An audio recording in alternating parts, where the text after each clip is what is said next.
This is clear. Now the question arises that angels can also impersonate, whereas the jinns can impersonate.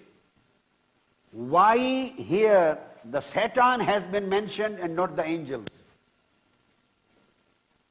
Why Holy Prophet says, Inna shaytana la yatamathalu bi. He cannot impersonate me. Why didn't he say that no angel can impersonate me? Did you understand my point?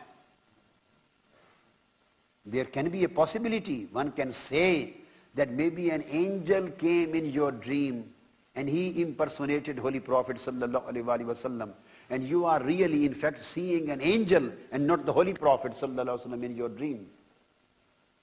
But Holy Prophet has negated the possibility of impersonation by shaitan, and he has not mentioned the possibility of farishta, of malak, of angel. Why is this? I have not gone through from any of the commentary and sharah of Sahih Bukhari written by any scholar and imam on this point, but this I have raised this point and I am giving you the answer. Very valid point.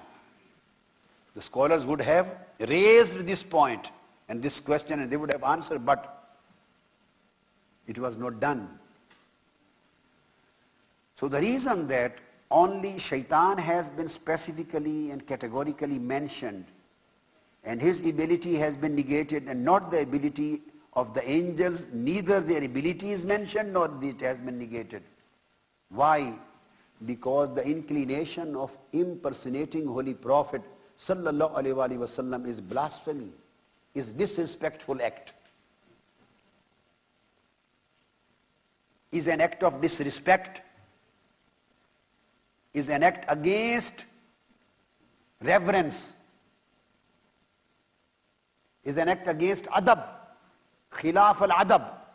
This act to impersonate Holy Prophet sallallahu alaihi wasallam, tamassul, to try to become similar to him in shape.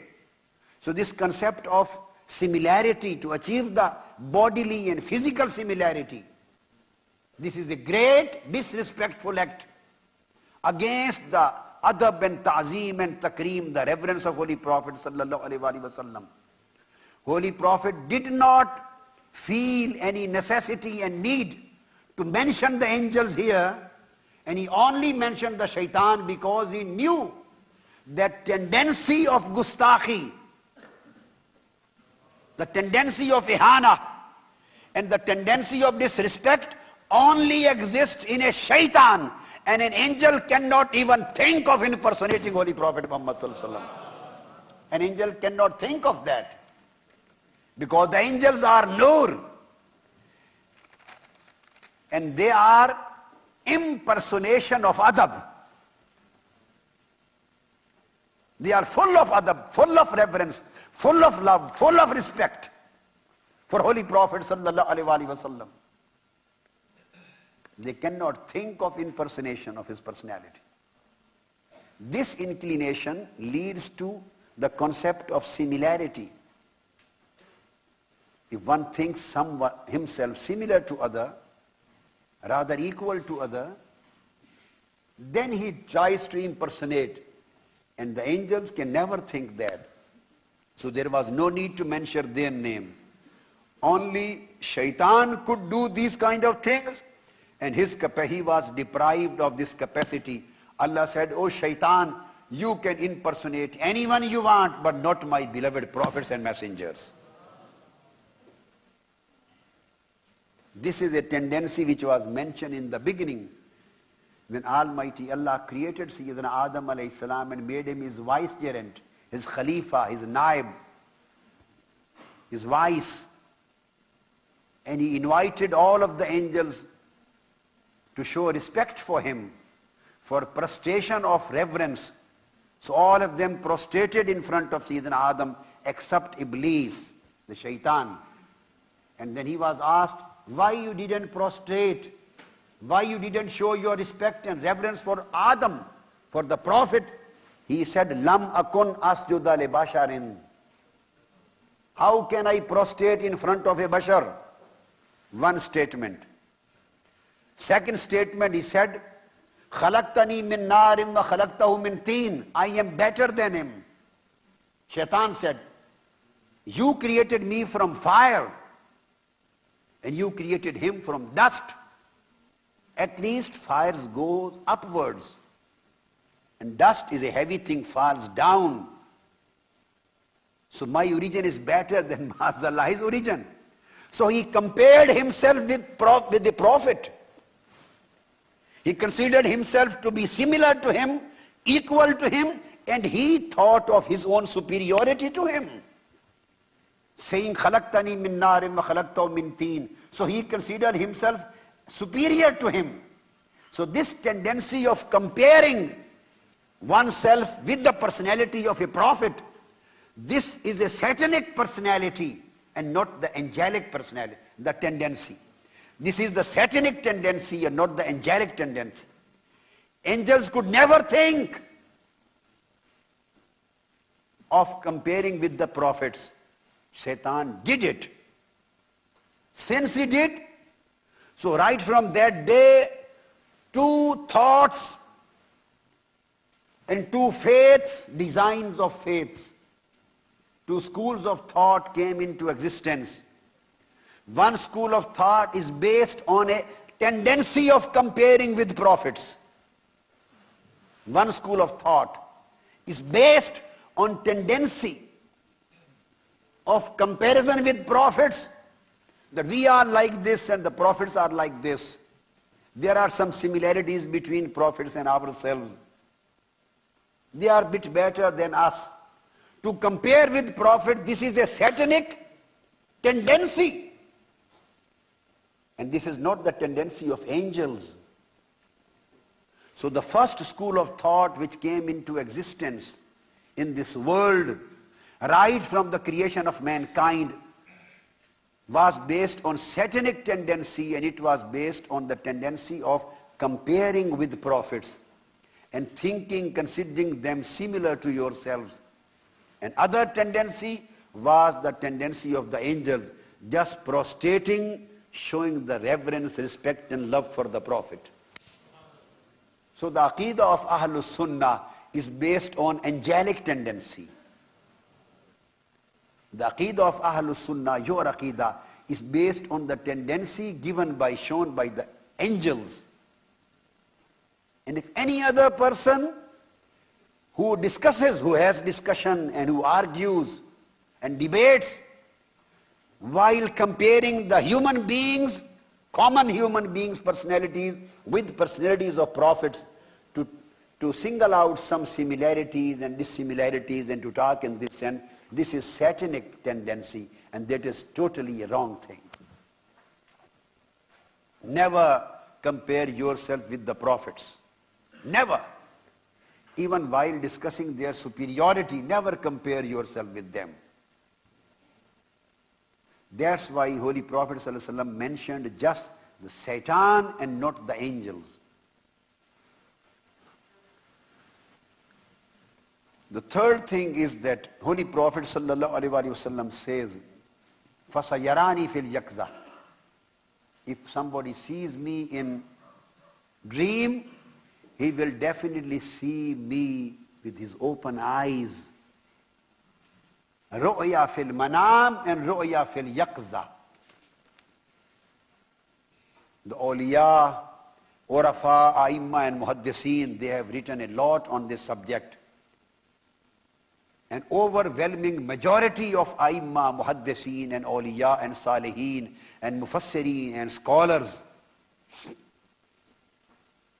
they have a consensus and unanimity, almost unanimity, or consensus of overwhelming majority of the great authorities, that seeing Holy Prophet ﷺ with open eyes is also possible for awliya. So there are some who see Holy Prophet ﷺ in their dreams, and there are still some who see him with open eyes while they are awake. And Imam Jalaluddin Suyuti, rahimahullah ta'ala, is one of those. So he is one of those awliya and aimma who saw with his open eyes in daytime Holy Prophet sallallahu alaihi wasallam more than 70 times in his life. While he was awake, more than 70 times he saw Holy Prophet sallallahu alaihi wasallam with his eyes. And he asked certain questions from him. And whenever he felt himself in a problem, in a complex, and he couldn't resolve any academic or classical issue, he used to go into the sitting of Holy Prophet sallallahu alaihi wasallam and ask the question direct from him and get the answer. This was his spiritual status. More than 70 times this happened in his life. This is one example. And Imam Sharani, Abdul Wahab Sharani, has mentioned this, and many other scholars and authorities have certified this statement of Imam Jalaluddin Suyuti. In Lawaqihul Anwar al-Qudsiyya. And of course, in the writings of Imam Suyuti himself.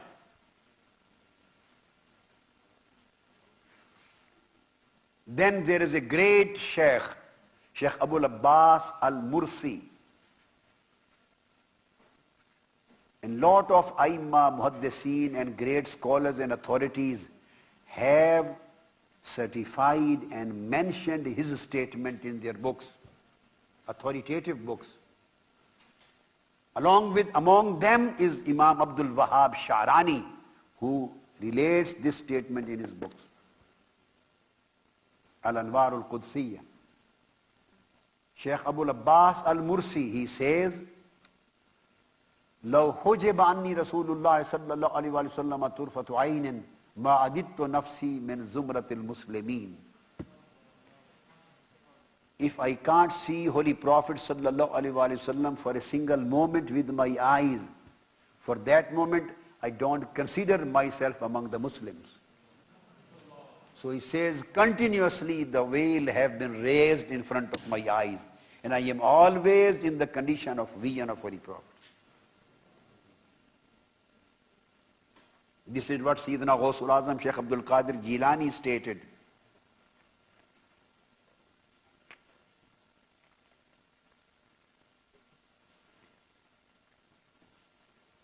And this concept, to see Holy Prophet with your open eyes, this has been certified by Imam Ghazali, by Imam Al-Azhari, by Imam Tajuddin Subki, by Imam Jafi'i, by Imam Qurtubi, by Muhaddis Ibn Al-Hajj, by Imam Abu Hasan Ash-Shazili, by Imam Suyuti, by Shaykh Abdul Abbas Marsi, by Shaykh Khalifa bin Musa, by Shaykh Abdul Ghaffar.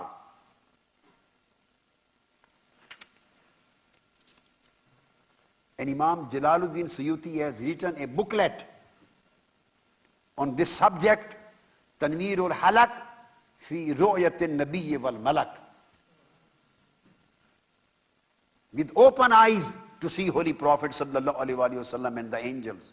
Imam Suyuti has written a book, and it is included in Al-Hawi lil-Fatawa, the books consisting of 2 volumes written by Imam Jalaluddin Suyuti himself. And the same concept has been accepted and has been verified by hundreds of other scholars and hundreds of great Aimma and Muhaddiseen.